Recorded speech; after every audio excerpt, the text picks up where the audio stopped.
Hello students, welcome to my channel. बच्चों, आज class 11th के लिए वार्षिक परीक्षा का मॉडल प्रश्न पत्र फिजिक्स यानी भौतिक विज्ञान के लिए लेकर के आया हूं। इस प्रश्न पत्र में कभी कभी जो है पूरे बुक से दिए जाते हैं या कभी कभी फर्स्ट 50% को जो है कम अंकों में और सेकेंड हाफ को जो है ज़्यादा प्रायोरिटी दी जाती है। तो यहां पर जो है इसका मिला जुला एक मैं प्रश्न पत्र आप लोगों के लिए लेकर के आया हूं। कक्षा 11 पेपर जो होता है समय 3 घंटे और अधिकतम अंक 70। कहीं कहीं पर ये पेपर जो है 60 नंबर के होते हैं और 10 नंबर का टेस्ट का नंबर रखा जाता है। सामान्य निर्देश, सभी प्रश्न अनिवार्य हैं। प्रश्न पत्र 5 खंडों में बटा हुआ है, अ, ब, स, द तथा य। किस खंड में कितने प्रश्न करने हैं ये लिखा गया होता है। प्रश्नों के अंक उनके सम्मुख दिए गए होते हैं। एक खंड के उत्तर एक ही स्थान पर लिखे, ऐसा निर्देश होता है। खंड अ, ये खंड अ बहुविकल्पीय प्रश्न होता है। इसमें 6 प्रश्न पूछे जाते हैं और सबके विकल्प दिए गए होते हैं। इसमें से सही विकल्प चुनकर आपको लिखना होता है। जैसे तनी हुई डोरी में तनाव T तथा डोरी की एकांक लंबाई का द्रव्यमान m हो तो डोरी में तरंग का संचरण वेग होगा। ये ऑप्शन है T/m, √T/m, √m/t, m/√t। तो सही आंसर है इसका सेकेंड √T/m, जहां पर T तनाव और m एकांक लंबाई का द्रव्यमान। ख, समान ताप पर दो गैसों के वाष्प घनत्वों का अनुपात 4:9 है। इनके वर्ग माध्य मूल वेगों का अनुपात होगा। ये ऑप्शन है। अब वाष्प घनत्व और वर्ग माध्य मूल वेग में क्या संबंध होता है? तो V प्रोपोर्शनल 1/√, वाष्प घनत्व होता है। तो इस तरह से मिल जाएगा V1/V2 बराबर √d2/d1। ये d1/d2 दिया है, d1/d2, तो d1/d2 4/9 है, तो ये d2/d1 9/4 हो जाएगा, दैट इज 3/2। तो वर्ग माध्य मूल वेगों का जो अनुपात होगा ये होगा 3:2, यानी सही ऑप्शन होगा थर्ड 3:2।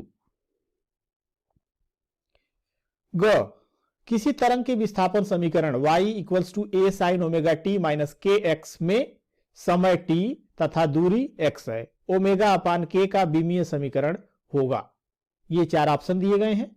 तो अब इसमें ωt - kx यह डायमेंशनलेस होगा, तो ωt की जो बीमा होगी वही kx की बीमा होगी बराबर 1, यानी ωt बराबर kx। तो ω/k = x/t, x दूरी है तो l हो गया और ये समय है तो t ऊपर जाकर के -1, तो lt - 1। अब इन चारों विकल्प में आप देख रहे हैं L1 t -1, यानी विकल्प नंबर 4। हाइड्रोलिक ब्रेक का कार्य सिद्धांत आधारित है चार्ल्स के नियम पर, बायल के नियम पर, पास्कल के नियम पर, आर्किमिडीज के नियम पर। तो आपको पता है कि हाइड्रोलिक ब्रेक का जो कार्य सिद्धांत है वह पास्कल के नियम पर है, तो उत्तर होगा थर्ड पास्कल के नियम पर।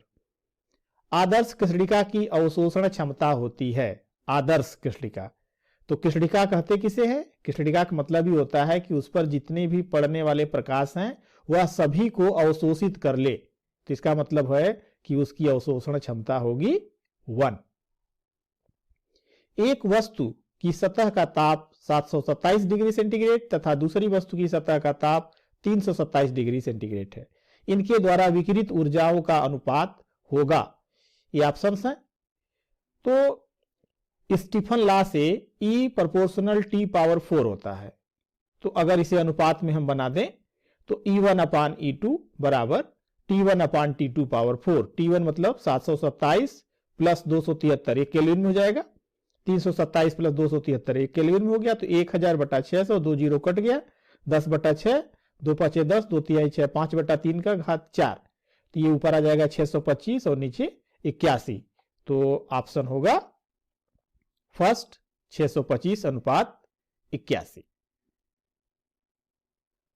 खंड ब में एक एक नंबर वाले 6 प्रश्न दिए गए होते हैं। जैसे क है, रेल की पटरी आई आकार की क्यों बनाई जाती है? तो रेल की पटरी जो है आई आकार की इसलिए बनाई जाती है कि जो वर्टिकल बेंडिंग होती है वह बेंडिंग न हो, जिसे कि एक स्पेसिफिक नेम दिया जाता है बकलिंग। तो सही आंसर होगा बकलिंग कम करने के लिए। पृष्ठ तनाव का विमीय सूत्र क्या होगा? पृष्ठ तनाव T बराबर F/L यानी फोर्स पर यूनिट लेंथ। तो ये आप निकालेंगे तो बीमा हो जाएगी MT-2। किसी द्रव का यंग प्रत्यास्थता गुणांक कितना होता है? यंग प्रत्यास्थता गुणांक द्रव के लिए, तो द्रव का यंग प्रत्यास्थता गुणांक 0 होता है। परिवर्ती वृत्तीय गति में गतिशील कण के लिए स्पर्शरेखीय त्वरण AT 2 मीटर पर सेकंड स्क्वायर तथा त्रिज्य त्वरण AR 3 मीटर पर सेकंड स्क्वायर हो तो कण का परिणामी त्वरण क्या होगा? कण का परिणामी त्वरण √AT² प्लस AR²। तो AT और AR की वैल्यू पुट करेंगे तो 2 का स्क्वायर प्लस 3 का स्क्वायर तो 4 + 9 √13 मीटर पर सेकेंड स्क्वायर। शीत कपाट गृह के कार्य गुणांक से क्या तात्पर्य है? संबंधित सूत्र लिखिए। तो शीत कपाट गृह सुने हैं कभी? आपने सुना होगा रेफ्रिजरेटर का नाम। रेफ्रिजरेटर की हिंदी होती है प्रशीतक या शीत कपाट गृह। तो इसके कार्य गुणांक से क्या तात्पर्य? कार्य गुणांक मतलब होता है कोफिशिएंट ऑफ परफॉर्मेंस, जो इसका फैक्टर होता है। तो वह शीत कपाट गृह जो बाह्य स्रोत के न्यूनतम ऊर्जा व्यय द्वारा शीतल वस्तु से अधिकतम उष्मा निकाल सके, इस कार्य को करने की योग्यता को कार्य गुणांक कहते हैं और इसे K से प्रदर्शित करते हैं। K बराबर होता है T2/T1 - T2, जहां T1 व T2 क्रमशः तप्त वस्तु और शीतल वस्तु का ताप है। यानी T1 तप्त वस्तु का ताप है और T2 शीतल वस्तु का ताप है। अच्छे उत्सर्जक अच्छे अवशोषक भी होते हैं, यह कथन किस नियम पर आधारित है? तो अच्छे उत्सर्जक अच्छे अवशोषक होते हैं, यह आधारित है किरचॉफ के विकिरण नियम पर। खंड ग सभी खंडों के उत्तर दीजिए और ये प्रत्येक प्रश्न 2 अंक के होते हैं और इसमें 4 प्रश्न दिए गए होते हैं। जैसे 2 बराबर सदिशों का परिणामी कब 0 हो सकता है और प्रत्येक के बराबर हो सकता है? तो मान लिया प्रत्येक बराबर वेक्टर P है, तो रिजल्टेंट क्या होता है? R² बराबर A² + B² + 2AB cos theta. तो यहां से P² + P² + 2P × P cos theta ये बराबर 0। अब इसे अगर सॉल्व करते हैं तो ये 2P² 1 + cos theta = 0, 2P² not equal to 0, ये तो 0 है नहीं, तो यानी 1 + cos थीटा = 0। और जब 1 + cos थीटा 0 तो cos थीटा = -1 और -1 cos 180 की वैल्यू होती है, तो थीटा = 180 डिग्री। अर्थात दोनों वेक्टर एक दूसरे के विपरीत दिशा में जोड़ने पर परिणामी 0 होगा। सेकेंड पार्ट है कि प्रत्येक के बराबर हो सकता है, तो resultant R² = P² + P² + 2PP cos theta = P²। तो एक तो इसे कट जाएगा, एक इसे कट जाएगा। अब इसे हम इस तरह से भी लिख सकते हैं कि 2P² 1 + cos थीटा = P²। अब इस तरह से 1 + cos थीटा = 1/2, तो cos थीटा 1/2 - 1 दैट इज -1 और ये होता है cos 120 की वैल्यू, तो थीटा की वैल्यू हो गई 120 डिग्री। अब यहां पर कहा गया है कि कैसे जोड़ा जाए, तो दोनों वेक्टर एक दूसरे के साथ 180 - 120 दैट इज 60 डिग्री पर झुके हुए होंगे, ऐसे जोड़ा जाएगा। तो प्रत्येक के परिणामी जो होंगे बराबर होंगे, अर्थात यह एक इक्विलैटरल ट्रायंगल की तरह से बनेगा, समबाहु त्रिभुज। तो समबाहु त्रिभुज के बीच का कोण 60 डिग्री होता है। बाहरी भुजा पहली भुजा के साथ दूसरी भुजा का जो बाहर से कोण होगा वह 120 डिग्री का बनेगा। ख, कोई वायुयान अपने पंखों को क्षैतिज से 15 डिग्री के झुकाव पर रखते हुए 720 किलोमीटर प्रति घंटा की चाल से एक क्षैतिज लूप पूरा करता है। लूप की त्रिज्या क्या होगी? दिया गया है tan 15 की वैल्यू 0.2679। तो वायुयान की चाल दिया 720 किलोमीटर प्रति घंटा, 720 गुणे 5/18 कर दे तो मीटर पर सेकेंड में हो जाएगा। 18 चौक 72, 4 पचे 20, 200 मीटर पर सेकेंड। अब वृत्तीय मोड़ पर मुड़ते समय आपको पता है कि झुकाव होना चाहिए आवश्यक अभिकेंद्र बल के लिए, और यह होता है tan theta equals to v square upon r g. तो r equals to v square upon g tan 15, और ये वैल्यू पुट कर देंगे तो 200 का स्क्वायर अपॉन 9.8 इंटू 0.2679, इसका सिंप्लीफिकेशन ही करेंगे तो ये आ जाएगा 15236 मीटर, यानी 1000 से भाग देंगे तो किलोमीटर में तो 15.236 किलोमीटर। तो लूप की जो त्रिज्या होगी वह 15.236 किलोमीटर होगी। पास्कल का नियम लिखिए तथा किन्हीं दो अनुप्रयोगों का नाम बताइए। पास्कल का नियम क्या है? यदि गुरुत्व नगण्य हो तो किसी बर्तन में रखे द्रव के किसी बिंदु पर दाब बढ़ाने पर दाब द्रव के सभी बिंदुओं पर तथा बर्तन की दीवारों पर समान रूप से संचरित होता है। पास्कल नियम के दो अनुप्रयोग हैं, एक है हाइड्रोलिक ब्रेक और दूसरा है हाइड्रोलिक लिफ्ट। घ, सरल आवर्त गति से क्या तात्पर्य है? सरल आवर्त गति के मूल अभिलक्षण लिखिए। तो सरल आवर्त गति की परिभाषा, यदि कोई कण किसी वृत्त की परिधि पर एक समान चाल से चल रहा हो तो कण से वृत्त के व्यास पर खींचे गए लंब पाद की रेखीय गति को सरल आवर्त गति कहते हैं। इसके मूल अभिलक्षण है कि सरल आवर्त गति में कण में उत्पन्न त्वरण विस्थापन के अनुक्रमानुपाती होता है, यानी अल्फा प्रोपोर्शनल माइनस वाई। कण में उत्पन्न त्वरण की दिशा सदैव माध्य स्थिति की ओर होती है जो विस्थापन के विपरीत दिशा में होती है।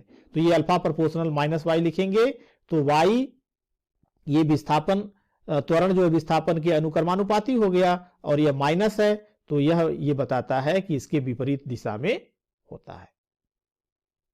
खंड द, सभी खंडों के उत्तर दीजिए। खंड द में 3 नंबर वाले 5 प्रश्न होते हैं और क्वेश्चन नंबर 4 का है ये, इसमें 5 प्रश्न होंगे। इसी तरह से क्वेश्चन नंबर 5 होगा, उसमें भी 5 प्रश्न होंगे और प्रत्येक 3 नंबर, अर्थात 3 नंबर वाले जो क्वेश्चन होते हैं वह 10 क्वेश्चन पूछे जाते हैं। चलिए एक एक करके देखते हैं। स्टील के लिए भंजक प्रतिबल 8.5 10⁶ न्यूटन पर मीटर स्क्वायर है और इसका घनत्व 8.5 10³ किलोग्राम पर मीटर क्यूब है। इसके किसी तार की वह अधिकतम लंबाई ज्ञात कीजिए जिससे वह तार अपने ही भार के अंतर्गत बिना टूटे लटकाया जा सके। तो भंजक प्रतिबल क्या है?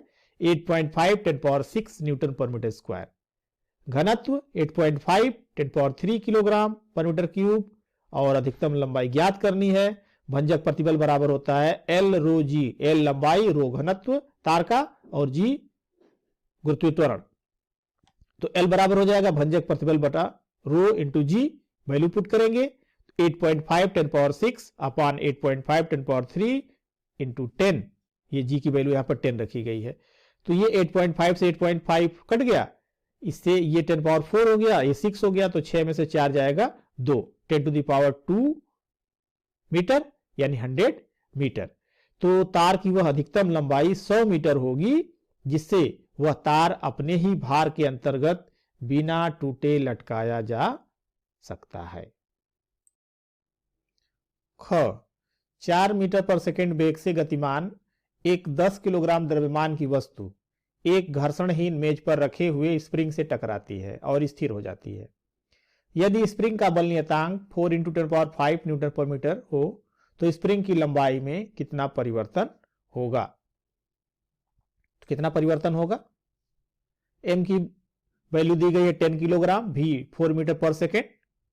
तो मान लिया स्प्रिंग की लंबाई में परिवर्तन x होता है, तो वस्तु की जो गतिज ऊर्जा होगी वही स्प्रिंग में संचित प्रत्यास्थ स्थितिज ऊर्जा के बराबर होगी।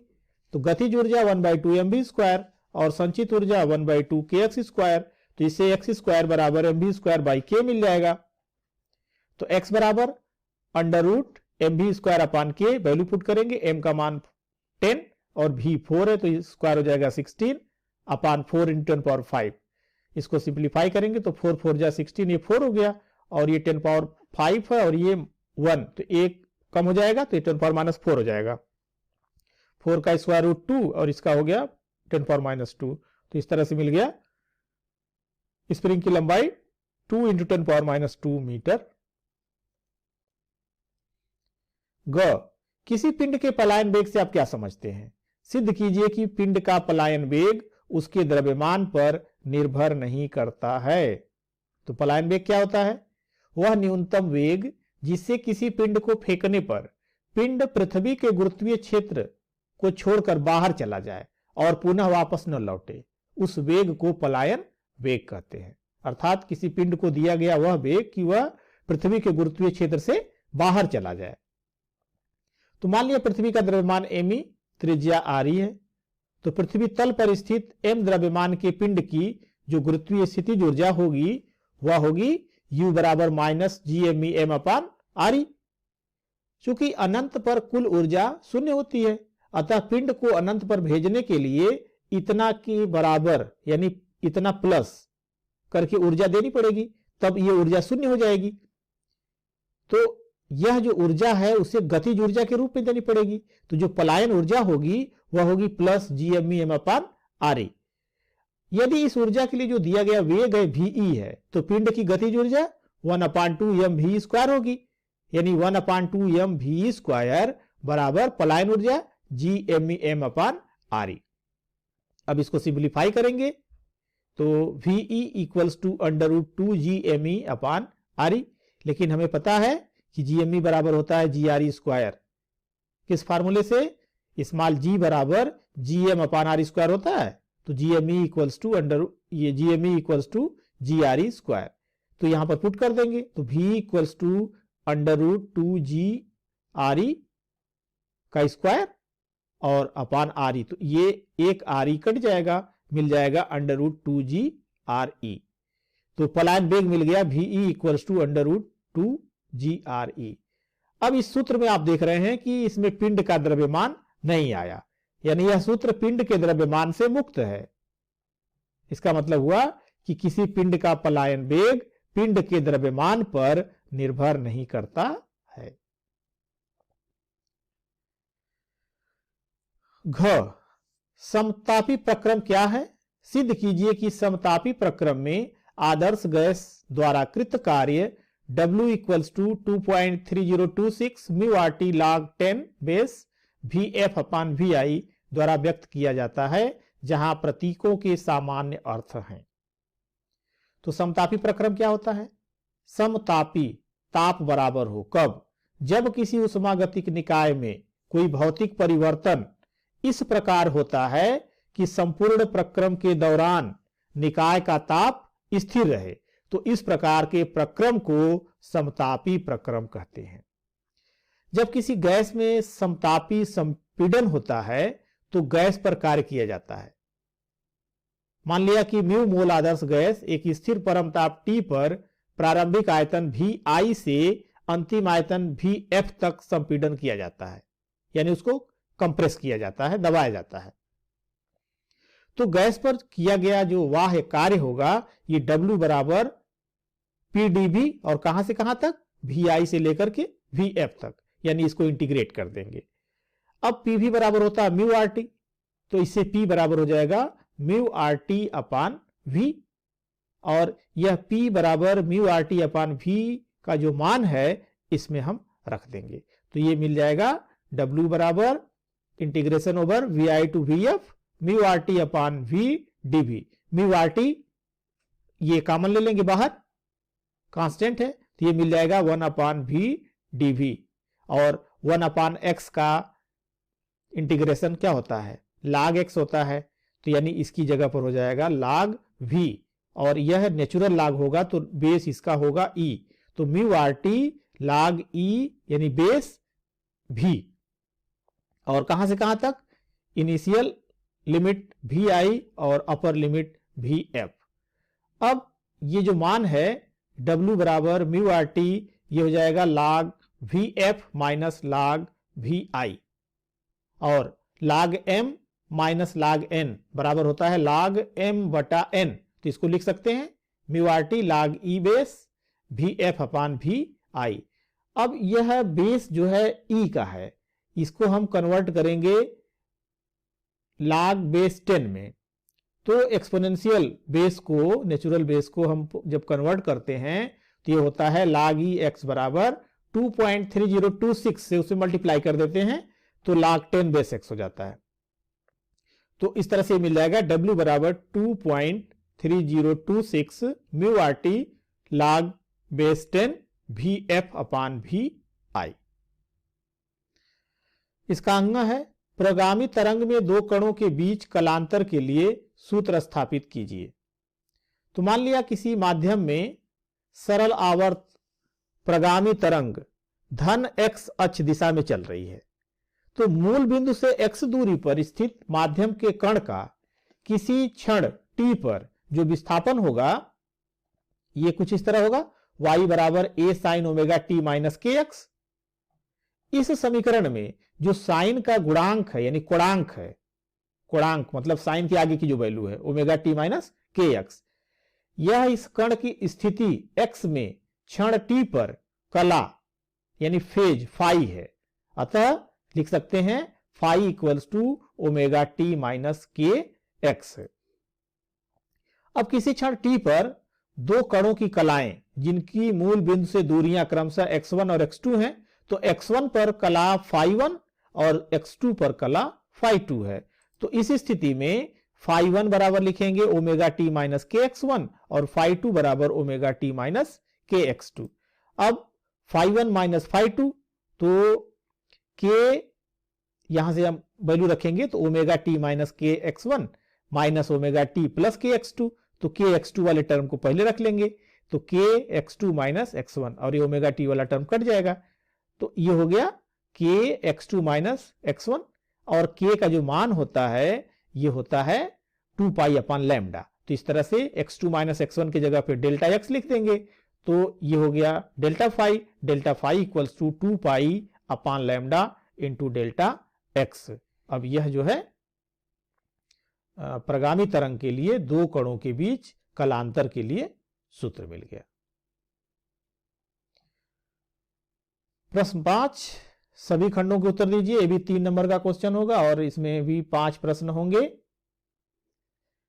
पहला प्रश्न है, यंग प्रत्यास्थता गुणांक की परिभाषा दीजिए तथा सिद्ध कीजिए कि किसी खींचे हुए तार के प्रति एकांक आयतन में किया गया कार्य अथवा प्रति एकांक आयतन में संचित प्रत्यास्थ स्थितिज ऊर्जा बराबर 1/2 प्रतिबल गुणे विकृति। तो यंग प्रत्यास्थता गुणांक क्या होता है? तो ये आपने पढ़ा है कि प्रत्यास्थता की सीमा के अंदर यानी with in limit of elasticity अनुदैर्ध्य प्रतिबल तथा अनुदैर्ध्य विकृति के अनुपात को उस वस्तु के पदार्थ का यंग प्रत्यास्थता गुणांक कहते हैं और इसे y से प्रदर्शित करते हैं। तो मान लिया एक तार की लंबाई कैपिटल L है, इसका परिच्छेद क्षेत्रफल यानी अनुप्रस्थ काट का क्षेत्रफल a है, इस पर बल F लगाने पर तार की लंबाई में वृद्धि x हो जाती है। तो अनुदैर्ध्य प्रतिबल बराबर बल बटा क्षेत्रफल F अपान a, अनुदैर्ध्य विकृति लंबाई में वृद्धि बटा प्रारंभिक लंबाई x अपान L हो गया। तो y बराबर हो गया F upon a upon x upon L यानी FL अपान XA। अब x लंबाई खींचने पर जो लगा बल है इस सूत्र से निकाल लेंगे, तो F बराबर YA अपान L इंटू x। यदि तार को dx लंबाई खींचा जाए तो जो किया गया कार्य होगा वो बल गुणे विस्थापन, तो बल F है और विस्थापन dx, F के जगह पर हो जाएगा YA अपान L और dx ये इंटू x dx।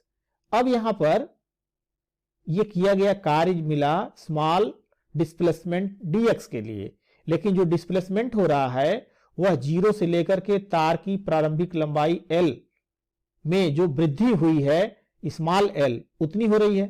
तो तार को l लंबाई खींचने में किया गया कुल कार्य W बराबर integral x equals to 0 to x equals to l, limit हो गई और ये हो गया y a upon l into x d x. y a upon l बाहर ले लेंगे तो ये मिल गया 0 to l x dx, x dx का हो जाएगा x स्क्वायर बाई 2 और लिमिट है 0 टू l। अब 0 रखेंगे तो ये 0 ही मिलेगा तो l रख लिया तो 1/2 y a upon capital L into L square. अब यहां पर इसे आप बनाएंगे, इसमें कैपिटल L से मल्टीप्लाई करेंगे और डिवाइड करेंगे। तो कैपिटल L से मल्टीप्लाई करेंगे तो एक L ऊपर आ जाएगा, एक को उसके साथ रख लेंगे। अब एक बन जाएगा y L अपान कैपिटल L और दूसरा स्मॉल l अपान कैपिटल L। ये y L अपान L ये बन गया प्रतिबल और L अपान L ये बन गई विकृति AL, ये क्षेत्रफल गुणे लंबाई अर्थात आयतन। तो इस तरह से U बराबर 1/2 प्रतिबल गुणे विकृति गुणे आयतन।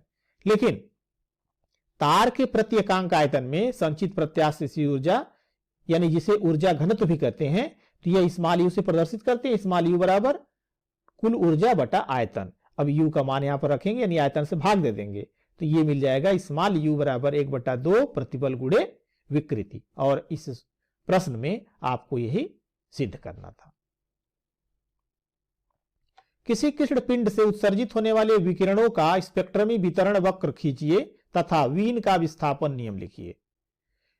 तो ल्यूमर और प्रिग्जाइम ने कृष्णिका को विभिन्न तापों तक गर्म किया और प्रत्येक ताप के लिए एक ही ग्राफ पेपर पर वितरण वक्र खींचा, यानी उसमें ऊर्जा, ताप और तरंग दैर्ध्य के बीच में उन्होंने ग्राफ खींचा।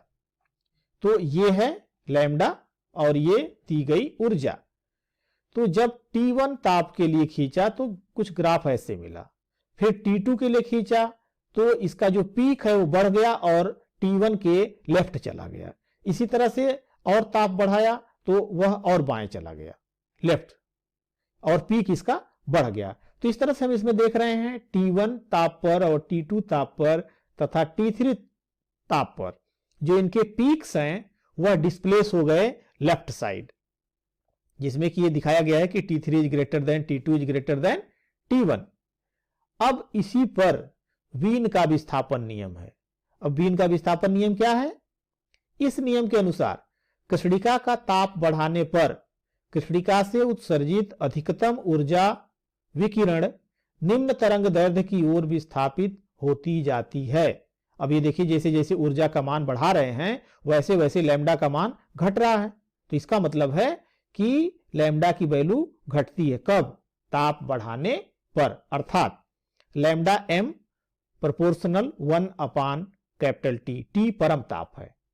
अब अगर इसे जो है T को इधर बाएं तरफ भेज दें या इस कह सकते हैं कि लैम्डा m बराबर एक कांस्टेंट आएगा और बटा T, तो इस तरह से लिख सकते हैं लैम्डा m बराबर b इंटू टी, ये b अपान टी, अर्थात लैम्डा m इंटू टी बराबर b। और यह b एक नियतांक होता है जिसे वेन्स कांस्टेंट कहते हैं, क्योंकि ये वीन नामक वैज्ञानिक ने दिया इसलिए उन्हीं के नाम पर इस नियतांक को वीन नियतांक कहा जाता है। अगला प्रश्न है, प्रक्षेप गति से क्या तात्पर्य है? न्यून कोण प्रक्षेपण के लिए उड्डयन काल, परास तथा प्रक्षेप द्वारा प्राप्त ऊंचाई के लिए सूत्र ज्ञात कीजिए। तो प्रक्षेप गति क्या होती है? जब किसी पिंड को किसी वेग से ऊर्ध्वाधर दिशा से किसी न्यून कोण पर फेंका जाए तो वह केवल गुरुत्व के अंतर्गत ऊर्ध्वाधर तल में वक्र पथ पर गति करता है, तब पिंड की गति को प्रक्षेप गति कहते हैं। जब किसी पिंड को u वेग से क्षैतिज से थीटा कोण पर फेंका जाए तो पिंड का उड्डयन काल t बराबर 2u साइन थीटा बाई जी, प्राप्त महत्तम ऊंचाई h बराबर u square sine square theta by 2g तथा प्रक्षेप का जो परास है u square sine 2 theta upon g होता है। घ, वेग प्रवणता से क्या तात्पर्य है? जल की दो समानांतर परतों के सापेक्ष वेग 8 सेंटीमीटर पर सेकेंड है तथा परतों के बीच लंबवत दूरी 0.1 सेंटीमीटर है। वेग प्रवणता ज्ञात कीजिए। तो वेग प्रवणता क्या होता है? द्रव की परतों के बीच द्रव के प्रवाह की दिशा के अभिलंबवत दूरी के सापेक्ष वेग परिवर्तन को वेग प्रवणता कहते हैं। तो वेग प्रवणता बराबर डेल्टा V अपान डेल्टा Z वेग प्रवणता का मात्रक प्रति सेकेंड होता है। अब इस प्रश्न में दिया गया है कि सापेक्ष वेग जो है 8 सेंटीमीटर पर सेकेंड है, डिफरेंस डेल्टा V, और परतों के बीच की दूरी 0.1 सेंटीमीटर है। तो वेग प्रवणता डेल्टा V अपान डेल्टा Z बराबर 8.0 अपान 0.1, डेसिमल हटा दीजिए तो ऊपर हो गया 80/1 यानी 80 प्रति सेकेंड।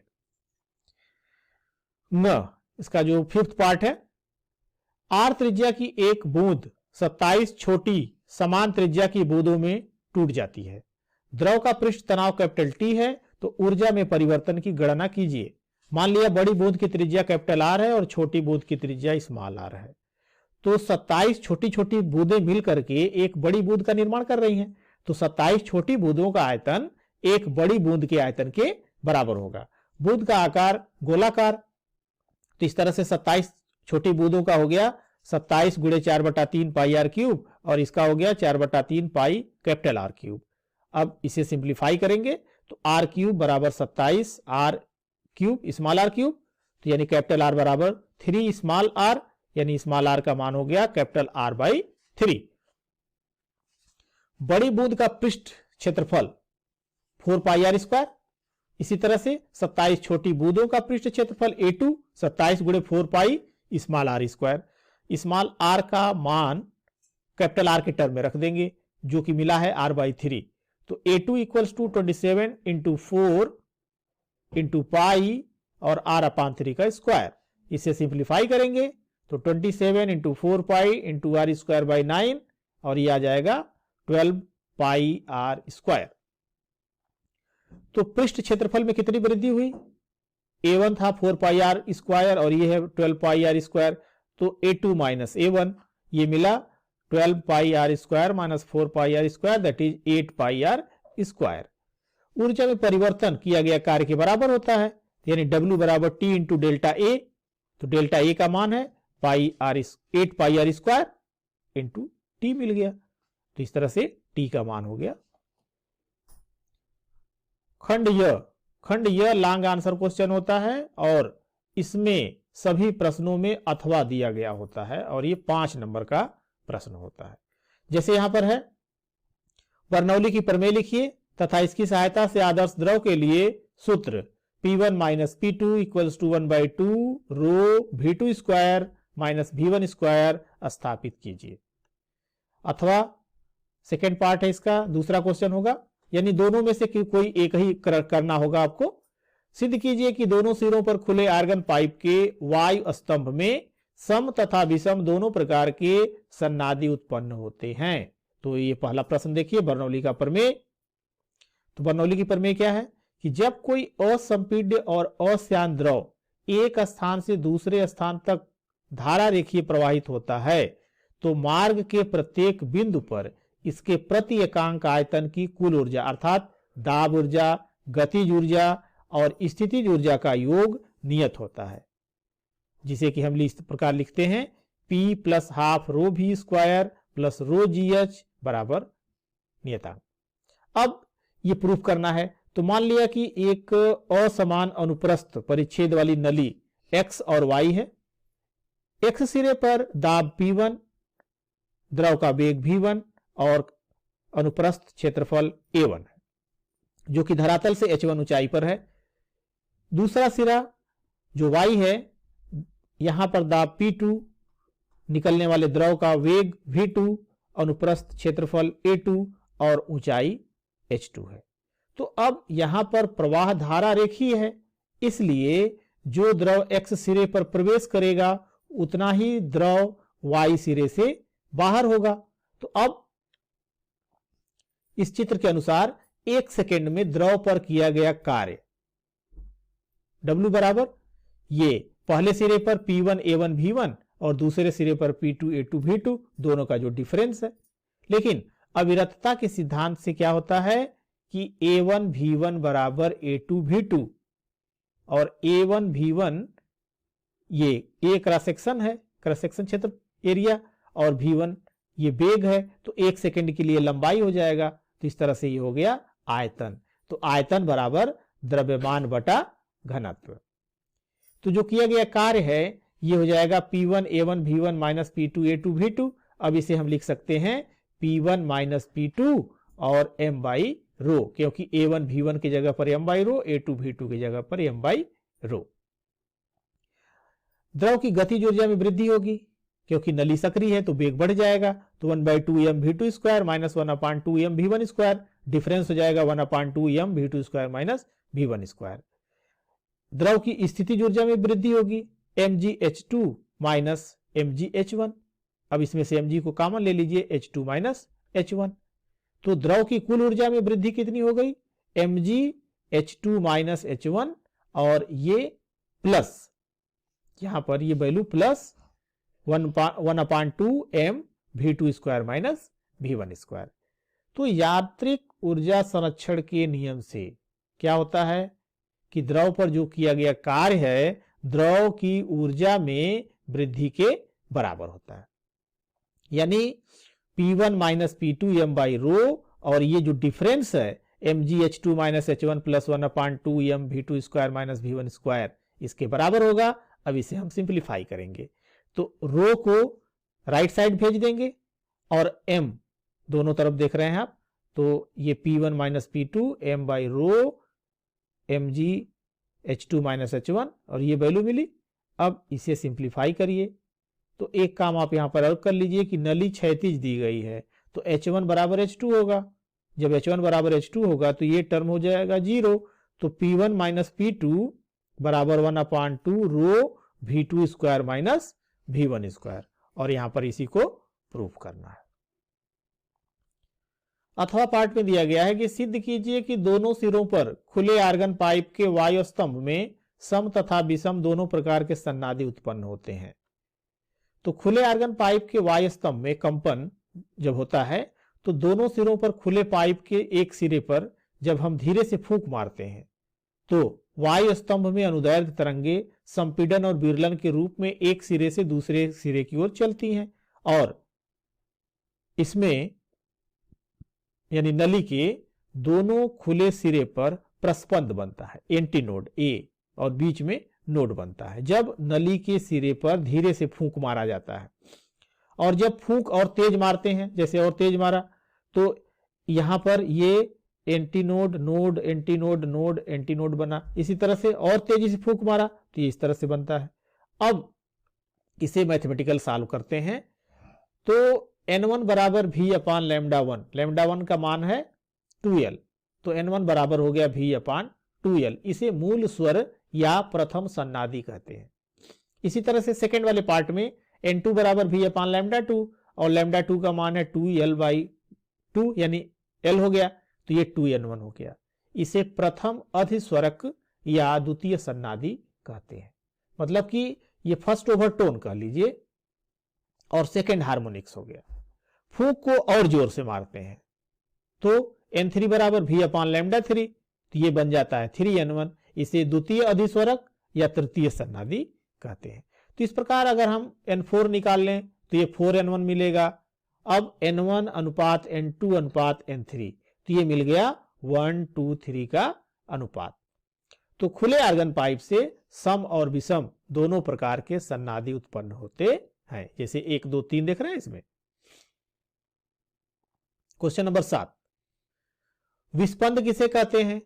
दोलनों y1 बराबर 10 sin 100 पाई टी तथा y2 बराबर 10 sin 108 पाई टी द्वारा प्रति सेकंड बनने वाले विस्पंदों की संख्या ज्ञात कीजिए। अब इसमें 2 पार्ट में बचा है, विस्पंद की परिभाषा लिखनी होगी और ये न्यूमेरिकल सॉल्व करना होगा। या ये प्रश्न दिया गया है कि श्यान द्रव के लिए स्टोक का नियम लिखिए और सीमांत वेग के लिए सूत्र भी उत्पन्न करना है। तो फर्स्ट पार्ट देखते हैं। विस्पंद, जब दो समान आयाम तथा लगभग समान आवृत्ति की दो ध्वनि तरंगे एक ही दिशा में एक साथ संचरित होती हैं तो अध्यारोपित होती हैं।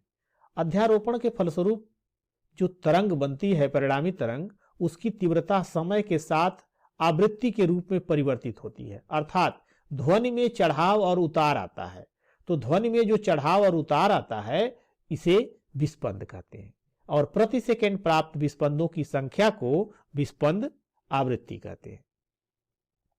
जो न्यूमेरिकल प्रश्न है कि y1 बराबर 10 साइन 100 पाई टी और y2 बराबर 10 साइन 108 पाई टी, तो जो समीकरण standard y equals to a sine omega t से तुलना कर दें, तो तुलना करने पर ये ओमेगा 1 बराबर यहां से मिलेगा 100 पाई और ओमेगा 2 मिलेगा 108 पाई। तो अगर हम इससे निकाल लें ओमेगा 1 100 पाई से, तो n1 बराबर ओमेगा 1 अपान 2 पाई, तो 100 पाई अपान 2 पाई, तो इससे 50 हर्ट्ज हो गया। और ओमेगा 2 108 पाई है, तो n2 बराबर ओमेगा 2 अपान 2 पाई, तो ये 54 हर्ट्ज हो गया। तो विस्पंदों की आवृत्ति अर्थात n2 माइनस n1, तो 54 माइनस 50 अर्थात 4 हर्ट्ज। तो यहां पर जो विस्पंद आवृत्ति होगी वह 4 हर्ट्ज होगी। सेकेंड पार्ट है श्यान द्रव के लिए स्टोक्स का नियम। तो स्टोक्स का नियम क्या है?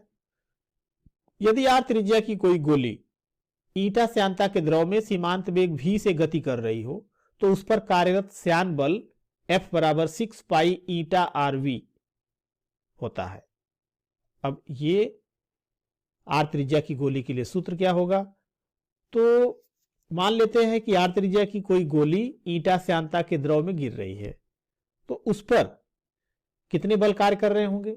पहला, गोली का भार 4/3 पाई r क्यूब रो जी नीचे की ओर, गोली पर लगने वाला द्रव के द्वारा उत्प्लावन बल 4/3 पाई r क्यूब सिग्मा जी, सिग्मा घनत्व है द्रव का। तो गोली पर नेट जो लगने वाला बल है दोनों के अंतर के बराबर होगा, तो 4/3 पाई r cube rho minus sigma into जी हो जाएगा। जब गोली पर लगने वाला श्यान बल गोली पर लगने वाले नेट बल के बराबर हो जाता है, तो गोली एक नियत वेग से गति करने लगती है, यानी द्रव के अंदर एक नियत वेग से गिरने लगती है, जिसे सीमांत वेग v कहते हैं या vt कहते हैं, टर्मिनल वेलोसिटी। तो इस तरह से जो सीमांत गति प्राप्त करने के फलस्वरूप नीचे की तरफ लगने वाला बल है यह 4/3 पाई r cube rho minus sigma जी, ये हो जाता है 6 पाई ईटा RV के बराबर। तो इससे मिल जाता है v बराबर 2/9 r square rho minus sigma जी अपान ईटा। r गोली की त्रिज्या है। अब इसी से कंक्लूजन ये निकाला जाता है कि वह सीमांत वेग प्राप्त करने के पश्चात गोली जो है ऊपर जाएगी या फिर नीचे जाएगी। क्वेश्चन नंबर 8, दोलित्र के विस्थापन तथा उसकी गतिज ऊर्जा, स्थितिज ऊर्जा तथा कुल ऊर्जा के लिए ग्राफ खींचिए, अथवा गुरुत्वीय विभव की परिभाषा दीजिए। पृथ्वी के केंद्र से r दूरी पर किसी यम द्रव्यमान के पिंड के गुरुत्वीय विभव का सूत्र भी उत्पादित कीजिए। तो फर्स्ट पार्ट देखते हैं दोलित्र के विस्थापन के लिए। तो सरल आवर्त गति करते हुए दोलित्र माने ऑक्सीलेटर की जो स्थितिज ऊर्जा होती है यह 1/2 kx² और k का मान होता है m ओमेगा स्क्वायर, तो 1/2 m ओमेगा स्क्वायर x²। यहां पर k जो है बल नियतांक है। जब पोटेंशियल एनर्जी और विस्थापन के बीच ग्राफ बनाया जाता है तो वक्र जो है वह परवलयाकार बनता है। जब x बराबर 0 तो p बराबर 0, और जब x बराबर प्लस माइनस a अधिकतम विस्थापन, तो PE यानी potential energy 1/2 m omega square a square that will be maximum, अधिकतम होती है।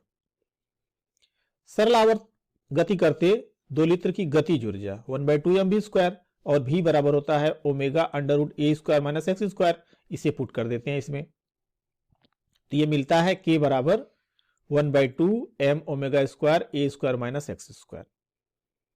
यदि विस्थापन x तथा ke के बीच ग्राफ खींचा जाए, यदि विस्थापन x और ke के बीच ग्राफ खींचा जाए तो यह वक्र भी परवलयाकार बनता है।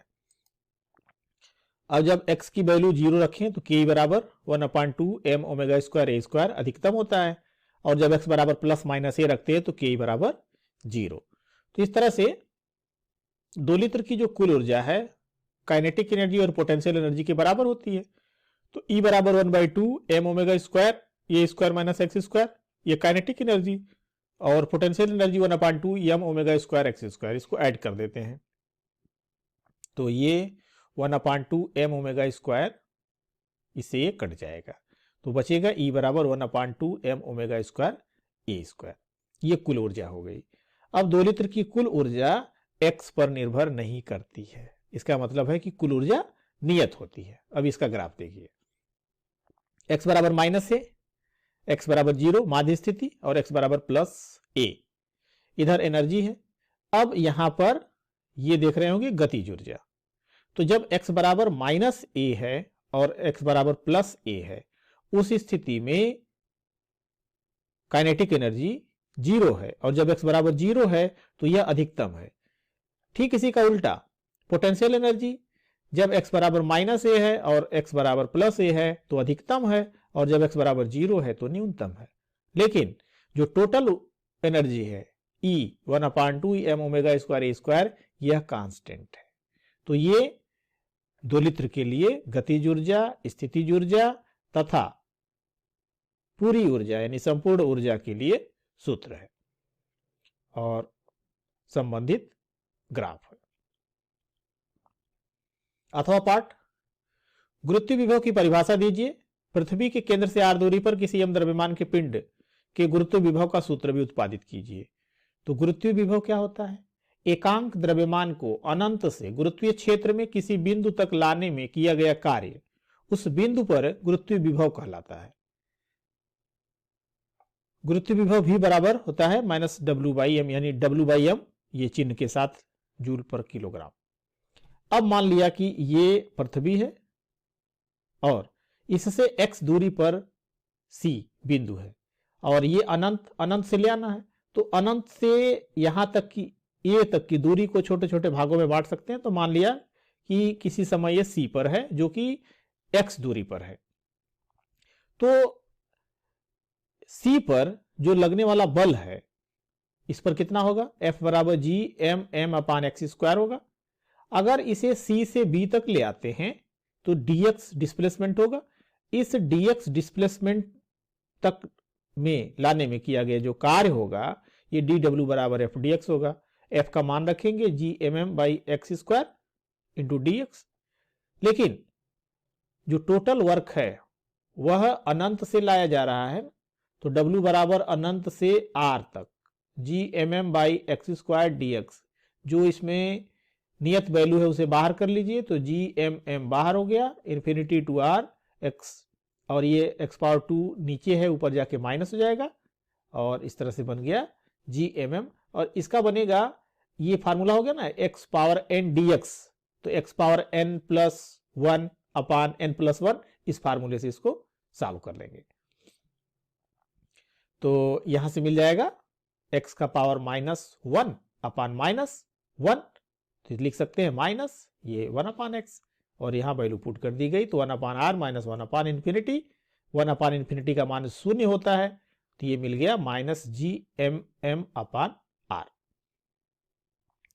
गुरुत्वीय विभव V बराबर W/m, तो वैल्यू पुट कर देंगे -G(m)m/r/m, तो ये कट गया small m, -Gm/r।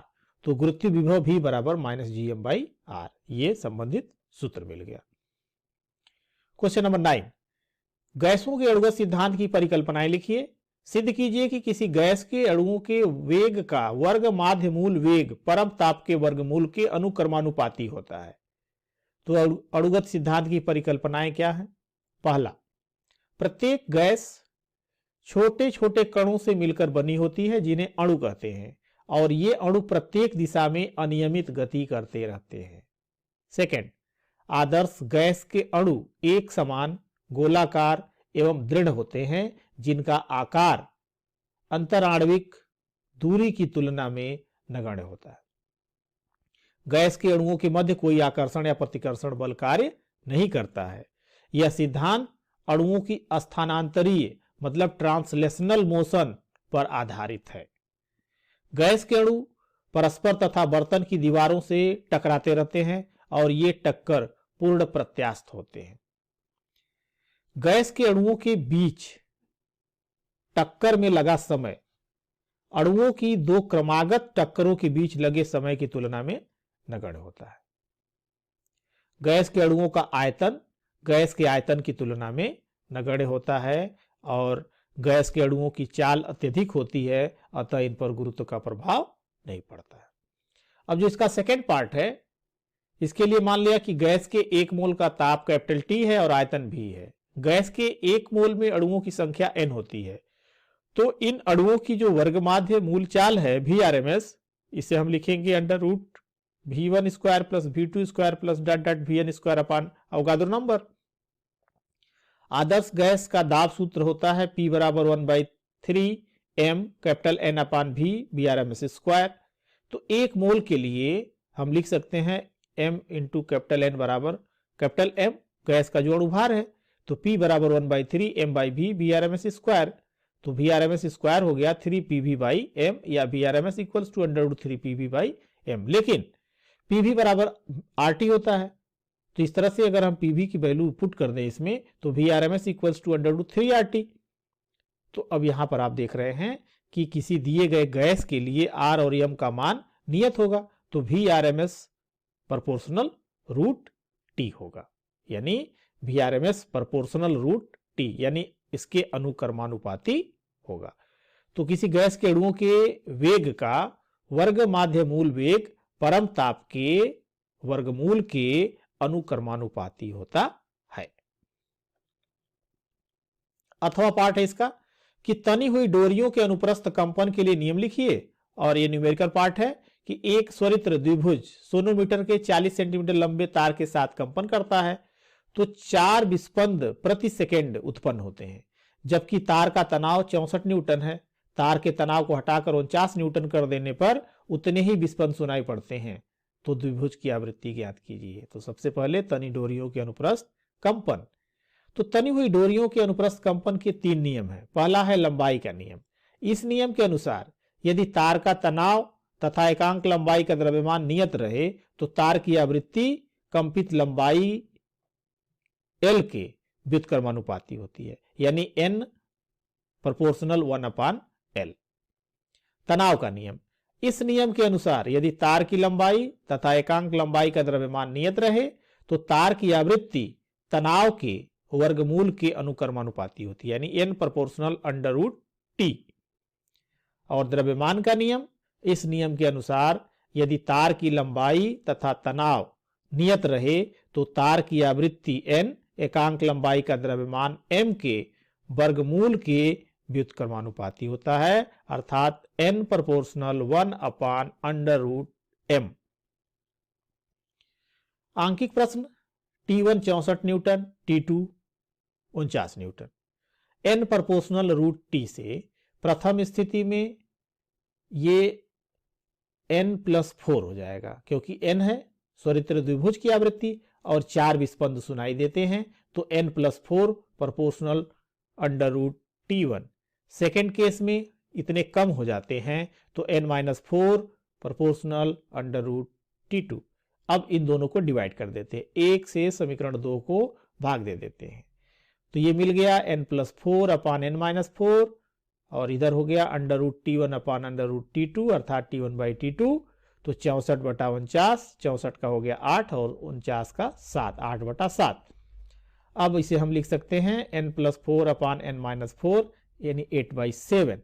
Cross multiply, तो 8n-32 इक्वल्स टू 7n+28। तो 8n, ये 7n इधर आ गया और 32 इधर जाके ऐड हो गया, तो n बराबर 60, अर्थात द्विभुज की जो आवृत्ति है n बराबर 60 होगी।